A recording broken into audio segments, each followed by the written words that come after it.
I'm pleased to have back on the program with me today Dr. Chris Martenson. Some of you may remember that Chris has been on the program with us in the past. He is the author of The Crash Course, and you can read a lot of his work also at peakprosperity.com, and I'd encourage you to do that. And Chris, welcome back. Thank you, Dennis. It's a pleasure to be back. Well, Chris, recently the price of gold declined pretty significantly over just a few days, and you had an interesting piece on the gold slam. In fact, the title of the article was rather provocative. It said, "This gold slam is a massive wealth transfer from our pockets to the banks." So can you explain maybe just big picture the point you made in the article, and then we'll follow up and maybe talk about some details and specifics. Sure, Dennis. Be happy to. This most recent gold decline was rather remarkable in the sense that it was the largest drop in 30 years, and it was so statistically rare that it had about a 1 in 20 trillion chance of happening. So if your listeners thought there was something unusual in this, there absolutely was, and I was watching the market very, very closely while the gold price was dropping as well as the price of silver, and there were a lot of unusual fingerprints in there. And the fingerprints that I saw most clearly were those of what we would call high-frequency trading robots, and they're doing what they do, which is basically manipulating market prices. And they do this every day. We'll see little flash crashes in various equities. We saw one after a tweet that came out that was a hacked tweet from the AP, which erroneously reported an explosion at the White House, and the within minutes, all the major U.S. stock markets had lost hundreds of billions of dollars in value. And so what I'm looking at here is a case where we see these robots. They clearly own the markets, and when I say that these markets are manipulated, I'm using that very carefully because I would watch key support levels in the price of gold. 1520 was one where all of a sudden thousands and thousands and thousands of sell contracts would just come dumping into the market, completely overwhelming any possibility of bids and just slamming right through it. And whenever you execute a trade with the intention of moving the price either up or down, to your own benefit, well, that's the definition of manipulation. So somebody was doing this, and it was pretty obvious who. There were a lot of large speculators, these would be hedge funds, also the big banks were very, very heavily short on gold, and they made just an immense amount of money. And so one misperception that I'd love to clear up is the media has tried to portray it as if all this gold was sold, and this suddenly was like there was gold lying in the streets that was so unwanted. But every single second of every day, every ounce is in somebody's possession. And what happened on this last one was a whole lot of paper gold got sold, and a whole lot of physical gold got scooped up. The paper gold is an artifact. The physical gold is the real wealth. And so GLD coughed up many tens of tons of gold, and lots of other gold was sort of pried out of what I'll call large stores, and that all got scooped up. And I don't have direct evidence, but I'd be really surprised if this wasn't scooped up by the big banks. So it was just a transfer of physical gold from party A to party B using paper markets to affect that process. And this is really what our markets have become.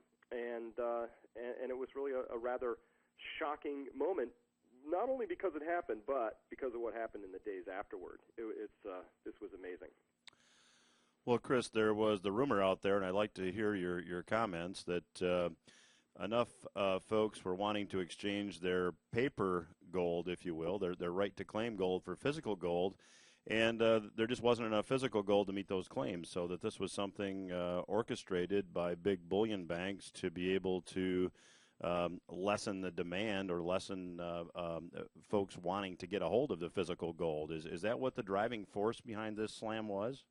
I think there are a number of motivations. Making money is always the prime motivation of these participants. And there were rumors, I can't confirm them, that there were some shortages out there that were possible looming delivery failures for outstanding contracts on paper gold. And so one way that you can make those go away is you lessen the demand for gold. And so certainly there was a very coordinated, very sophisticated, in fact, I can applaud the efforts that were expended to market the idea that gold was unwanted. Gold bubble has burst. Gold no longer a safe asset. It was just the airwaves were swamped with this, And what would have happened and what did happen in 2011 and 2008 when we had similar coordinated campaigns with the same verbiage, the same marketing, was that physical demand was actually depressed. Now, fast forward to this one. This was the largest gold and silver price slam on record for the past 30 years, and it was extraordinary, and it should have just crushed sentiment for gold.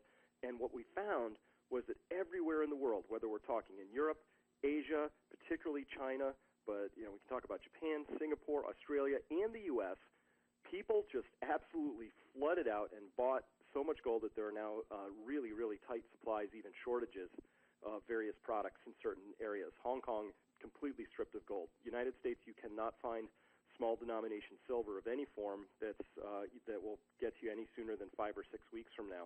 Premiums have exploded. So what happened, instead of sentiment being crushed and demand for precious metals being reduced, they skyrocketed, almost as if price and supply and demand had some sort of relationship to each other. Chris, we've got about 2.5 minutes left in this segment. If you look at some of the conditions that exist around the world, you mentioned Japan, where they're printing money at just a frantic pace, and then you take a look at Cyprus, and you take a look at just a paper money system. Fundamentally speaking, you'd have to be bullish on gold long term, and I would just ask if you share that position or what your forecast is moving ahead for gold. Well, I couldn't possibly be more bullish. None of the fundamentals actually changed. And by bullish, I actually mean I hold gold rather defensively. I consider it first and foremost an insurance policy. And an insurance policy against things like you mentioned with Cyprus, where there's an open wealth grab going on. In the European Union, it's now enshrined as an operating principle. They're talking about depositor impairments as a way to deal with banking crises in the future. That's now part of law in Canada, New Zealand, the United States. The FDIC's got it. So there's one idea out there that if you have your money in banks in dollars or euros or yen or whatever, that there's a good chance in the next crisis, if and when that comes, that those could be part of the solution. And that's scary. So guess what? One way you can avoid that is to hold money out of the system. That's one of the fundamental reasons I like gold. The second is the monetary experiment that Japan is conducting, the U.S. is conducting. Europe's going to have to follow along in suit before too long with a similar size program, or they will get left behind in this whole thing. So everybody's printing. That's another great reason to own gold. Negative real interest rates, which we have worldwide, is another very powerful reason historically to own gold. And then there's always the outlier chance that sooner or later this all ends in some sort of a currency accident or crisis, and that would be yet another very powerful, remote, rare, but a very important reason to hold gold if it came to pass, because that would be a catastrophe for anybody holding those currencies. So these things all stand to be true, but the most powerful thing I know that's really fundamental in this story is that gold has been flowing from west to east by the ton, maybe by the tens of tons. In Hong Kong, they sold 43 tons on Monday. They sold another 30 tons on Tuesday following that big crunch. They ran out of gold. They've been shipping it in from Zurich and London as fast as they can, and it's just going away as fast as possible. So that hemorrhaging of gold from west to east is something that sooner or later I think the West is going to have to put the brakes on. You either do it with price or they have to physically close the markets. Either one of those things is very explosive for the price of gold. So none of those reasons have changed at all. Whether gold goes up or down any amount of money doesn't really change any of those things I just talked about. Well, we're going to leave it there for this segment. We'll continue our conversation with Dr. Chris Martenson in the next segment when Everything Financial Radio returns. Stay with us.